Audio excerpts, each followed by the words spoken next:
দীর্ঘ 17 বছর পর বিএনপির সাবেক ভারপ্রাপ্ত চেয়ারম্যান এবং বর্তমানের চেয়ারম্যান জনাব তারেক রহমান সাহেবের স্বদেশ প্রত্যাবর্তনের পর থেকে একের পর এক লঙ্কা কাণ্ড ঘটে যাচ্ছে। এ সকল কর্মকাণ্ডে সাধারণত যারা প্রধান ব্যক্তি তাদের বেশিরভাগ ক্ষেত্রেই তাদের সায় থাকে না, এবং আমি বিশ্বাস করি যে জনাব তারেক রহমান সাহেবেরও এসব ক্ষেত্রে সায় নেই। কিন্তু তার যে বিশাল কর্মযজ্ঞ, এই মুহূর্তে দেশ সামলানো, বিদেশ সামলানো, মানুষের আশা আকাঙ্ক্ষা সামলানো, বিভিন্ন মানুষের সাক্ষাৎকার সামলানো, রাজনৈতিক কর্মকাণ্ড সব মিলিয়ে তাকে নির্ভর করতে হয় তার আশেপাশে যারা রয়েছেন তাদের উপর। এখন তার আশেপাশে যারা আছেন দুই ধরনের মানুষ। যারা দীর্ঘদিন তার সঙ্গে লন্ডনে ছিলেন এবং তার পরীক্ষিত, তিনি তাদেরকে ভালোবাসেন। তো যারা লন্ডনে ছিলেন তাদের ক্ষেত্রে আবার দুটো সমস্যা। প্রথম সমস্যা হলো যে তারেক রহমান সাহেব তাদেরকে খুব ভালোবাসেন, আর এই যে তারেক রহমান সাহেব তাদেরকে খুব ভালোবাসার কারণে বাংলাদেশে বিএনপি যে সকল পরীক্ষিত নেতাকর্মী রাজপথে ছিলেন তারা সঙ্গতের কারণে এই সমস্ত লোকদেরকে পছন্দ করেন না, যে আমরা এখানে এত খাটলাম, এত কিছু করলাম।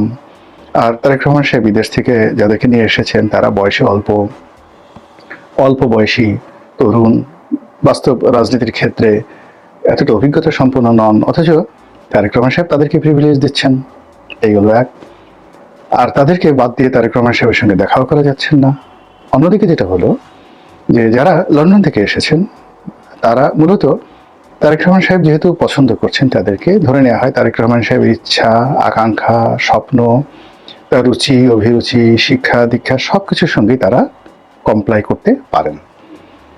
তা না হয়তো তাদেরকে নিয়োগ দিতেন না। অথবা এমন হতে পারে যে লন্ডনে তারেক রহমান সাহেব যাদেরকে খুঁজেছেন, তো সেখানে যাদেরকে পাওয়া গেছে সেই লোকগুলোর মধ্যে এরাই উত্তম। এখন হয়তো যদি তারেক রহমান সাহেবের আশেপাশে দেশ চাইতেও আরো অনেক ভালো লোক পাওয়া যেত, এমনকি মার্টিন লুথার কিং এর মতো মানুষ পাওয়া যেত, বারাক ওবামার মতো মানুষ পাওয়া যেত, তিনি হয়তো তাদের সাহায্য নিতে পারতেন। এখন যাদেরকে পেয়েছেন এবং গত 17 বছর ধরে যারা তাকে সঙ্গ দিয়েছে, বিভিন্ন পরীক্ষায় উত্তীর্ণ হয়েছে, তিনি সঙ্গতির কারণে তাদের প্রতি নির্ভরশীল হবে না। সেই মানুষগুলো বাংলাদেশে এসে ন্যাচারালি যে বিপদে পড়বেন সেটা হলো তারা বাংলাদেশের আবহাওয়া, প্রকৃতি, পরিবেশ এটা সহজে বুঝতে পারবেন না।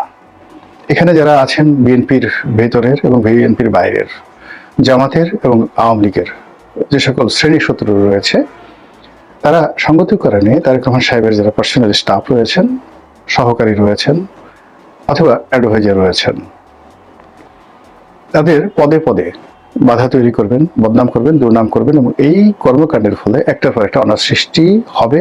আর তার ফলে ইতিমধ্যে অনেক কিছু ঘটে গেছে, যার কিছু কিছু নমুনা আমরা দেখতে পাচ্ছি, আর বেশিরভাগই আমরা দেখতে পাচ্ছি না। কিন্তু আপনি যদি তারেক রহমান সাহেবের মুখের দিকে তাকান তাহলে বুঝতে পারবেন যে সেখানে অনেক কিছু ইঙ্গিত করে। এই হলো এক। দুই নম্বর হলো যে তার সাংগঠনিক যে সঙ্গী সাথী বাংলাদেশে আছেন, এদের মধ্যে তরুণ, বৃদ্ধ এবং মধ্যবয়সী, তাদের মধ্যে একটা দ্বন্দ্ব সংঘাত। যারা মনোনয়ন পেলেন আর যারা পেলেন না, যারা খুশি হলেন না, যারা বিদ্রোহ করলেন, আবার কেউ বিদ্রোহ করলেন না কিন্তু তলে তলে ঠিকই খোঁচাতে থাকলেন। তো এই জিনিসগুলোর ফলে কি হলো, ওনার যে স্বাভাবিক কর্মকাণ্ড, স্বাভাবিক যে প্রসপেক্ট অ্যান্ড অ্যাসপেক্ট, এই জিনিসগুলো নষ্ট হয়ে যাচ্ছে। তো এই বিষয়গুলো তিনি বুঝবেন বা তার যারা লোকজন বুঝবেন কিভাবে এগুলো থেকে বের হতে হবে, সেটা তাদের বিষয়। কিন্তু একটি বিষয় যেটি আমার কাছে মনে হয়েছে যে এটি বলা উচিত, তারেক রহমান সাহেবের জন্য নয়, দেশের জন্য নয়, কিংবা জাতির জন্য নয়, এটি বলা উচিত আমাদের সকলের জন্য স্পেসিফিক। এর কারণ হলো এই সমস্যাগুলো কেবলমাত্র তাকে নয়, আমাদের সবাইকে সম্মিলিতভাবে ক্ষতিগ্রস্ত করবে। যদি আপনি ধরেন যে শেখ হাসিনার জামানাতে সবচেয়ে বড় সমস্যা কি ছিল? সমস্যা ছিল যে খুব বড় বড় উঁচু মার্গের জ্ঞানী, যাদের জ্ঞান, গরিমা, পাণ্ডিত্য নিয়ে কোনো একটু শব্দ করার বা একটা ডট দেওয়ার যোগ্যতা আমার আপনার নেই। এরা কেউ কবি, কেউ সাহিত্যিক, কেউ সাংবাদিক, কেউ অধ্যাপক, কেউ ভাইস চ্যান্সেলর, স্ব ক্ষেত্রে তারা দেশের সেরা মানুষ। তো সেই মানুষগুলো যখন শেখ হাসিনার সামনে গিয়ে ফ্ল্যাটারিং করতেন, মিথ্যা কথা বলতেন, তাকে প্রশংসা করতেন, মিথ্যা প্রশংসা করতেন, ওই প্রশংসা মানে বিষ, মানে সাপের বিষের চাইতেও ডেঞ্জারাস। এর কারণ হলো, যাকে প্রশংসা করা হয় তার মাথা ঠিক থাকে না। সে দেখেন যে আল্লাহ এত বড় একজন জ্ঞানী মানুষ, গুণী মানুষ, ভাইস চ্যান্সেলর, তিনি যেহেতু বলেছেন এটা তো সত্য হতেই পারে। তো এইভাবে সাংবাদিক, সাহিত্যিক, আমলা, কামলা, দলীয় পান্ডা সবাই যে একটা তেলের ভান্ডার শেখ হাসিনার জন্য তৈরি করে ফেলেছিলেন, সেই তেলের ভান্ডারের কারণে পুরো গণভবন, প্রধানমন্ত্রীর কার্যালয়, আওয়ামী লীগের কেন্দ্রীয় কার্যালয় রীতিমতো এতটা পিচ্ছিল হয়ে পড়েছিল যে ওটা অতিক্রম করে দলের যারা নেতাকর্মী, যাদের হৃদয়ে নৌকা ছিল, বঙ্গবন্ধু ছিল, জয় বাংলা ছিল, এবং যারা মনে প্রাণে শেখ হাসিনার কল্যাণ কামনা করতেন, তাদের আসলে কাছাকাছি যাওয়াটাই সম্ভব ছিল না। এবং ধীরে ধীরে তিনি বাস্তবতা থেকে বিচ্ছিন্ন হয়ে পড়েছিলেন এবং একটা সময় এই সুযোগটি গ্রহণ করে সামরিক বাহিনী, তারপর তার এসএসএফ বাহিনী, পুলিশ বাহিনী এবং এই বাহিনীর যে সকল দলীয় পান্ডা ছিল, তারা তাকে সম্পূর্ণভাবে নিরাপত্তার নামে ভয় দেখিয়ে, জঙ্গি আতঙ্ক দেখিয়ে তাকে জনবিচ্ছিন্ন করে ফেলে এবং তার পরিণতি তাকে ভোগ করতে হয়েছে। জনাব তারেক রহমান সাহেব বাংলাদেশে আসার পর মানে শেখ হাসিনার জন্য যে পরিবেশ পরিস্থিতি ছিল, তার জন্য যে ঝুঁকি ছিল, তার সাথে বহু বহু ঝুঁকি। এবং এই মুহূর্তে বাংলাদেশে চলমান যে সমস্যা, আগামীতে যারা ক্ষমতা আসবে বা এখন যারা আছে তাদের জন্য এই সকল সমস্যার সমাধান করা, শেখ হাসিনার জামানাতে যে আমলাতন্ত্র ছিল, বিধি ব্যবস্থা ছিল, যেহেতু সেগুলো ভেঙে পড়েছে, সত্যিকার অর্থে এখন যারা আছেন তাদের জন্য খুবই কঠিন, আগামীতে যারা আসবেন তাদের জন্য আরো কঠিন হবে। শেখ হাসিনা যে ঋণ রেখে গিয়েছিলেন গত 17 মাসে 18 মাসে, সেই ঋণ বহু অংশে বেড়ে গেছে। শেখ হাসিনা জামানাতে যে রেভিনিউ কালেকশন ছিল সেটা বহুল অংশে কমে গেছে, এখন সরকার ডেপ্রিসিয়েশনে আছে।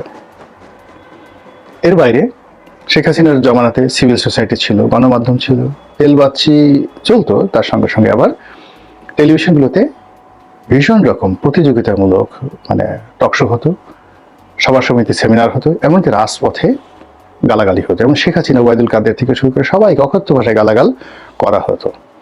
কিন্তু সেই জিনিসগুলো এখন নেই, একেবারেই নেই। মবের ভয় বলেন, অন্য যে কোনো ভয় বলেন, বা মানুষের যে সাহস কমে যাওয়া, অথবা মানুষের ব্যক্তিগত সমস্যা এতটা বেড়ে গেছে, সেই নিজের সমস্যা সমাধানে মানুষ পেরে উঠছে না। তো সেখানে কে কি করলেন এগুলো নিয়ে চিন্তা ভাবনা করার সময় নেই, সবাই সেই কিয়ামতের ময়দানের মতো ইয়ানবসি। তো সেই দিক থেকে জনাব তারেক রহমান সাহেবকে নিয়ে এই মুহূর্তে বাংলাদেশে যা কিছু হচ্ছে, মানে সবাই তাকে একেবারে প্রধানমন্ত্রী পদে বসিয়ে দিয়েছেন, ভবিষ্যৎ প্রধানমন্ত্রী, দেশ নায়ক, দেশ নেতা, তারপর কিংবদন্তির নানা রকম উপাধি তাকে দেওয়ার চেষ্টা করছেন, বেচারা প্রাণান্ত চেষ্টা করছেন সাধারণ পোশাক পরার, সাধারণ চেয়ারে বসার, মানুষজন ঝাঁপিয়ে পড়ছে তার পায়ে কদমবুচি করার জন্য তিনি দূরে সরে যাওয়ার চেষ্টা করছেন, বিভিন্ন মানুষকে সম্মান দেখানোর চেষ্টা করছেন। কিন্তু এই কাজগুলো তিনি যত বেশি করছেন, তেলবাজরা তত বেশি ডাইনামিক হচ্ছেন, তত বেশি সতর্ক হচ্ছেন, এবং তত বেশি মানে যাকে বলে সিনথেটিক অয়েল, নর্মাল অয়েল নয়, সিনথেটিক অয়েল নিয়ে প্রাণান্ত চেষ্টা করছে যে ওনার যে যাত্রাপথ, সেই যাত্রাপথটিকে পিচ্ছিল করে দেওয়ার জন্য, যেন তিনি দাঁড়াতে না পারেন, পড়ে যান, কথা বলতে না পারেন, এলোমেলো হয়ে যান, ভুলভ্রান্তি হয়ে যান। এবং এটারই কিছু লক্ষণ আমরা দেখতে পাচ্ছি। শেখ হাসিনার জামানাতে যারা মানে তেলবাজি করতে পারতেন না, সুযোগ খুঁজতেন, এর কারণে হলে অনেক নিম্নমানের তেলবাজ, লেস ক্যালিভার, লেস কোয়ালিফাইড, এরকম তেলবাজরা গণভবনে গিয়ে ভিড় করতেন। কিন্তু তাদের যারা পিতা মাতা, মানে ওই তেলবাজদের পিতা মাতা, বড় বড় ব্যবসায়ী, বড় বড় সাংবাদিক, বড় বড় সাহিত্যিক, তারা কেউ কেউ বাম ঘরানার, কেউ কেউ হয়তো বিএনপি মাইন্ডেড, কেউ কেউ হয়তো আওয়ামী লীগ মাইন্ডেড। তো তারা তেলবাজি করতে চাইতেন এবং সেই শেখ হাসিনার জমানার মধুমেহ খেতে চাইতেন। কিন্তু ওই যে বললাম না যে চারিপাশে ঘেউ ঘেউ পার্টি এত বেশি ছিল যে তারা যেতে পারতেন না, মনে করতেন যে ওখানে গেলে ইজ্জত থাকবে না। দ্বিতীয়ত হলো যে শেখ হাসিনার আশেপাশে যারা ছিলেন তারা এমন একটা পরিবেশ সৃষ্টি করে ফেলেছিলেন যে ওই সকল ঘেউ ঘেউ পার্টিকে মানে রাজদরবারে প্রবেশ করাবেন শেখ হাসিনা, সেই রুচি অভিরুচি উঠে গিয়েছিল।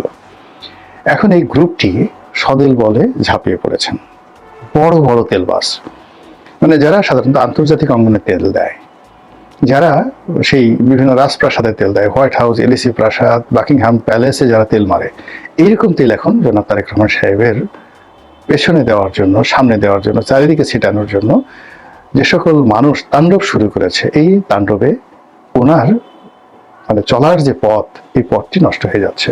এই গেল এক। বোঝার চেষ্টা করুন যে এই তেলবাজির মধ্যে কি কি বিষয়গুলো নিয়ে আসছে। আমরা এখনো যারা ইউটিউবে কন্টেন্ট তৈরি করি, বা আমরা ফেসবুকে যারা লিখে খুব সেলিব্রিটি, আমাদের একটা যাদের লাইক কমেন্ট বা একটা স্ট্যাটাস দিলে যেখানে 1 লাখ লাইক পড়ে যায়, 1 ঘন্টার মধ্যে যেখানে 50 লাখ লোক দেখে ফেলে, তো এরকম যারা ফেসবুক বা ইউটিউবে যারা সেলিব্রিটি রয়েছি, তো তাদেরকেও যদি বলা হয় যে ইউ আর এ ফেসবুকার, সে কিন্তু একটু হলেও অপমান বোধ করে যে এত কিছু বাদ দিয়ে আমাকে ফেসবুকার বলা হলো, বা বলা হলো সে একজন ইউটিউবার। যেমন আমার কথাই বলি, এখন আমার তো মার্শাল্লাহ ধরেন ইউটিউবে একটা অবস্থা হয়েছে, তো সেই দিক থেকে যদি বলা হয় যে গোলাম মোল্লা রনি সাবেক সংসদ সদস্য, লেখক, চিন্তক, রাজনৈতিক বিশ্লেষক, এগুলো বাদ দিয়ে যদি বলা হয় গোলাম মোল্লা রনি একজন এমিনেন্ট বা ধরুন একজন নামকরা ইউটিউবার, আমার কিন্তু জিনিসটা ভালো লাগে না, কোনো অবস্থাতেই ভালো লাগে না। ইভেন মার্ক জাকারবার্গ, যিনি মেটার প্রধান, ইউটিউব মানে ইসের জনক যাকে বলা হয়, ফেসবুকের জনক, তাকে যদি ফেসবুকার বলা হয়, তিনি ইনসাল্ট ফিল করেন। এবং তিনি এখন ফেসবুক নিয়ে খুবই আনহ্যাপি, ভীষণ রকম আনহ্যাপি। যেভাবে আলফ্রেড নোবেল তার ডিনামাইট নিয়ে আনহ্যাপি ছিলেন, সেরকম তিনি আনহ্যাপি। তো এখন বাংলাদেশে এই তেলবাজরা জনাব তারেক রহমান সাহেবকে একজন ফেসবুকার হিসেবে শ্রেষ্ঠত্ব দিতে চাচ্ছেন, অমরত্ব দিতে চাচ্ছেন। এবং তারা গবেষণা করে বের করেছেন যে গত কয়েক মাসে ডোনাল্ড ট্রাম্প ফেসবুকে যে সকল স্ট্যাটাস দিয়েছেন বা তার যে অ্যাক্টিভিটিস রয়েছে, তার সাথে তারেক রহমান সাহেবের যে অ্যাক্টিভিটিস, এটা অনেক বেশি। এই জন্য তিনি ডোনাল্ড ট্রাম্পের চেয়ে শ্রেষ্ঠ। বলেন তো, দুনিয়াতে কি তেল দেওয়ার আর কোনো শব্দ ছিল না, আর কোনো ভাষা ছিল না, আর কোনো সেক্টর ও উপসেক্টর ছিল না? এই জিনিসগুলো তারা শুরু করেছে। আরেকটি দেখলাম যে জরিপ করে কারা যেন বের করেছে যে সর্বকালের সৎ যারা শাসক, তাদের মধ্যে 1 নম্বর হলো জিয়াউর রহমান সাহেব। ভালো কথা, জিয়াউর রহমান সাহেব সততা ছিলেন, এটা জরিপ করার কি আছে? আর এখন জিয়াউর রহমান সাহেবের সততার জরিপ এখন করতে হবে কেন? যেটা ইতিহাসে প্রমাণিত হয়ে গেছে যে তিনি একজন সৎ মানুষ, সেটি এখন এই দালালরা, ফড়িয়ারা বের করেছে। এবং এটা শেখ হাসিনা জামানাতে ছিল। তিনি পৃথিবীর 3 নম্বর সৎ প্রধানমন্ত্রী, তিনি পৃথিবীর 2 নম্বর পরিশ্রমী প্রধানমন্ত্রী। তারপর আরো কত কিছু, মানে তার কাছাকাছি যাওয়ার জন্য 2 কলম লেখা, একটা কবিতা লেখা, একটা বই লেখা, তার বাবাকে নিয়ে কোনো একটা প্রশংসাসূচক বক্তব্য দেওয়া, বঙ্গবন্ধুকে নিয়ে একটা ন্যারেটিভ তৈরি করে, এগুলো করে তারা ধান্দা করত।